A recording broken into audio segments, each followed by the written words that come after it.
Do you instinctively reach for the rubbing alcohol when you have a sticker that just won't come off? Well, there's so many more uses for rubbing alcohol than just one. Sometimes it's best to use the stuff we've had for generations because new isn't always better. Today we've compiled a list of awesome uses for rubbing alcohol. Some of these you may know, while others certainly should be new. Let's get rubbing. Whether you use a manual toothbrush or an electric, you should be rinsing off your toothbrush daily and changing the toothbrush or toothbrush head every 3 months. If you're a little paranoid and just want to ensure that your toothbrush stays clean, then sanitize it once per week in a solution of rubbing alcohol, preferably the wintergreen flavor. It's an inexpensive method and you can buy it at most pharmacies or grocery stores. Simply pour fresh rubbing alcohol into an empty glass and place your brush head right in. Let it soak for at least 5 minutes and then rinse the toothbrush thoroughly in water to eliminate any alcohol taste. Just flick off the excess moisture and place the brush where it can thoroughly air dry without coming into contact with other brushes. Have you ever accidentally grabbed the wrong marker or gotten permanent marker on something and then struggled to get it off? Try using rubbing alcohol to remove those otherwise permanent marks. You can spray some directly on the marker or apply to a reusable wipe and clean off the affected area. It works much better if you tackle the marker sooner rather than later. It's especially handy when cleaning dry erase boards, but also very useful for getting rid of permanent marker off walls, as well as countertops, plastic bins, hey, a lot more.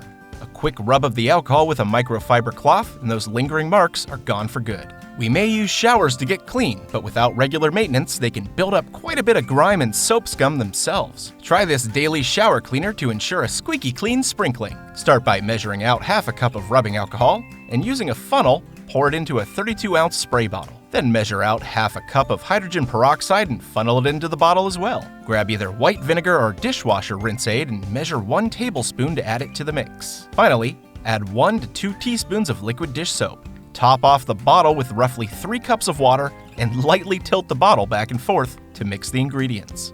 After you shower, simply mist some of the spray onto the shower walls and it helps to keep your shower cleaner with less mold or mineral buildup between deep cleanings.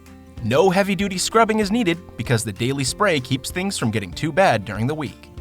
You're probably not aware, but most commercially sold windshield washer fluids contain methanol, which is not only poisonous and potentially harmful to humans, but it's also bad for the environment. Make your own all-weather washer fluid instead with just a handful of common household ingredients. Start by filling an empty gallon container 3/4 of the way with water. Add 1 tablespoon of liquid dish soap and a half a cup of white vinegar or ammonia. Top it off with our featured ingredient, rubbing alcohol.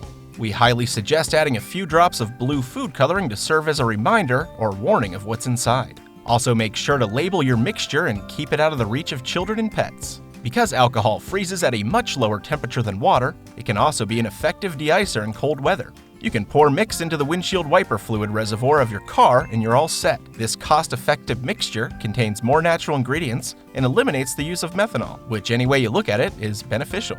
Does someone in your household have shoes with a lingering foul smell? We've previously made an entire video dedicated to stopping shoe odors, from cat litter to tea bags to wood chips to lemon peels and baby powder. But as you probably guessed, rubbing alcohol works just as well. Last time we told you to soak cotton balls in rubbing alcohol and stuff them in your stinky shoes. This time around, get rid of that less than desirable smell with just a few spritz of rubbing alcohol and some sunshine. Kill that odor-causing bacteria and freshen up those stinky sneakers by spraying the offensively foul insides and placing them outside in a sunny location. You'll be left with cleaner shoes, or at least shoes that are fresher than before. Perhaps you've heard of the trick of mixing rubbing alcohol to top off hand sanitizer to extend its use. Today we've got something even better. Commercial hand sanitizers are often so chemically scented that they're hard to tolerate. There's really no need for your nose and eyes to burn every time you use it. So, customize your own and make it from home. This recipe is naturally scented with powerful essential oils and a few other ingredients, including, you guessed it, rubbing alcohol. Start by measuring 6 tablespoons of aloe vera gel and adding it to a resealable bag. Then, 2 to 3 tablespoons of 70 to 99% rubbing alcohol.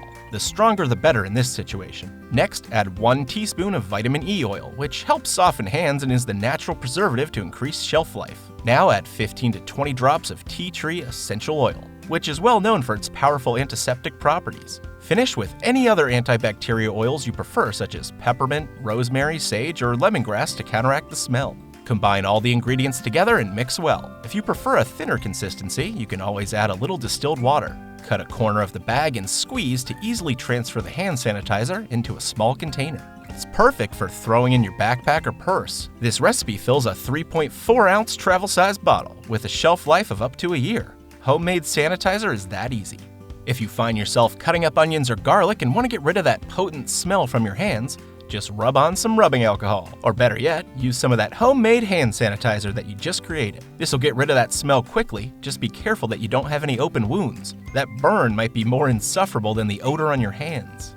Not only do fake-smelling commercial air fresheners never quite match their descriptions, but you'll find that many of them contain nasty chemicals as well. Next time you're tempted to grab one of those brightly colored spray cans, grab some rubbing alcohol, water, essential oils, and a spray bottle instead. Start by combining half a cup of water and half a cup of rubbing alcohol into an empty 8 to 12-ounce spray bottle. Then, depending on how strong you want the scent, add 15 to 25 drops of essential oils of your choice. You should experiment to find a mix that you really like. We chose peppermint and lavender. Ah, beautiful. Give your spritzer a good shake before you spray.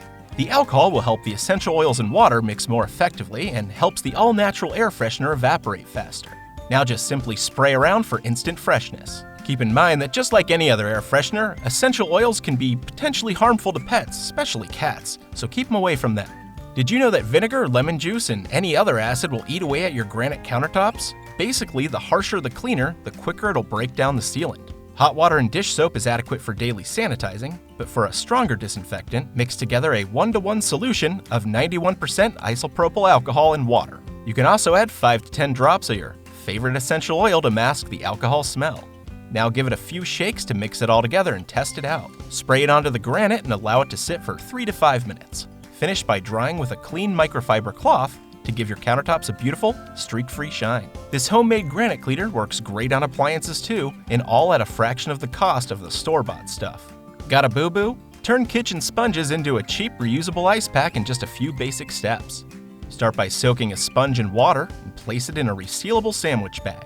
Add some rubbing alcohol to the wet sponge. This is going to add a gel-like consistency that will mold to your body better and retain a cool temperature for longer. Place the bag and its contents inside a second bag to contain any leakage. Place the bag inside the freezer, and after an hour or so, the mixture should be at the right texture. It gets really cold but never quite hardens, so you can manipulate its shape, making it ideal for those occasional bumps and bruises. Now obviously there's tons of things you can do with rubbing alcohol, so if you've got your own nifty tips and tricks, let us know in the comments as we'd love to see them. Be sure you're subscribed as you'll love what we've got coming next. Thank you so much for watching, and we'll see you next time.